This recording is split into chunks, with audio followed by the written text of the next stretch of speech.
হযরত উমর খলিফা হয়ে গেলেন, তার নিকটে মাল নিয়ে হাজির হয়ে গেল।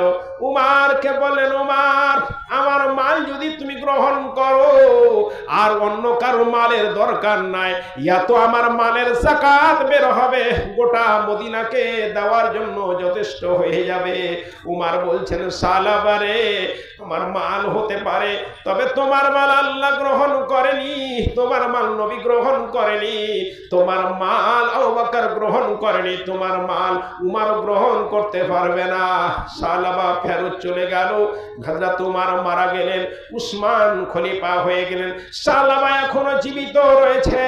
সালাবা নবীর নিকটে, উসমানের নিকটে এসে বলছেন, উসমান, তুমি আমার আত্মীয়, তুমি আমার নিকটের লোক, তুমি আমার আত্মীয়, তুমি আমার মাল গ্রহণ করো, আমার এত মাল যাকাত বের হবে, এই মাল যদি তুমি নিয়ে নাও, আর কারোর কোনো মালের দরকার নাই, যত মাল খরচের দরকার তুমি আমার মাল থেকেই খরচ করো। উসমান বললেন, ভাইরে আমার, আত্মীয় আলাদা জায়গাতে, সম্পর্ক আলাদা জায়গাতে, তবে শোনো, তোমার মাল আল্লাহ গ্রহণ করেনি, তোমার মাল নবী গ্রহণ করেনি, তোমার মাল আবু বকর গ্রহণ করেনি, তোমার মাল উমর গ্রহণ করেনি, তোমার মাল উসমানও গ্রহণ করতে পারবে না। এই শব্দ যখন শোনানো হলো, সালাবার চিন্তা ছিল, উসমান যদি খলিফা হয়ে যায়, ই আমার নিকটের লোক, ই আমার আত্মীয়, হয়তো আমার মালটা গ্রহণ করে নেবে।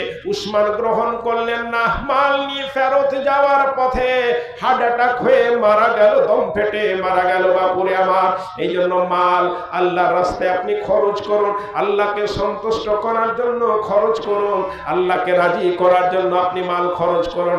সর্বদাই মাল খরচ করার সময় আপনি দোয়া করবেন, রব্বানা তাকাব্বাল মিন্না ইন্নাকা আনতাস সামিউল আলিম।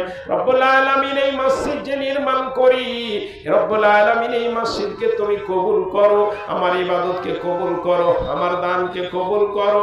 বাপুরে আমার, এই করে করে আল্লাহর রাস্তায় মাল আপনি খরচ করেন।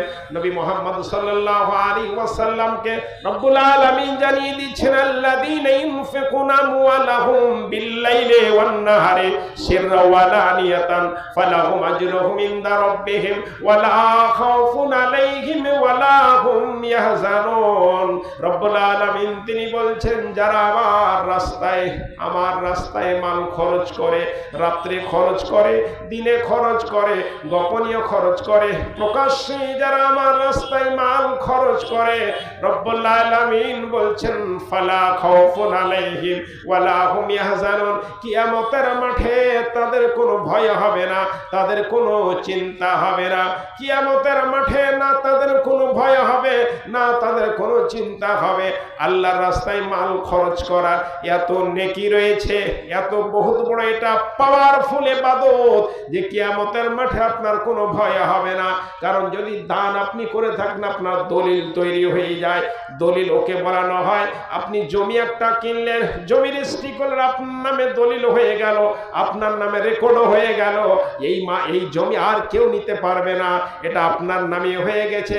তেমনি ভাবে যখন আপনি কোনো জিনিস আল্লাহর রাস্তায় খরচ করবেন, জান্নাতের জন্য আপনার দলিল নির্মাণ হয়ে যাবে, দলিল হয়ে যাবে।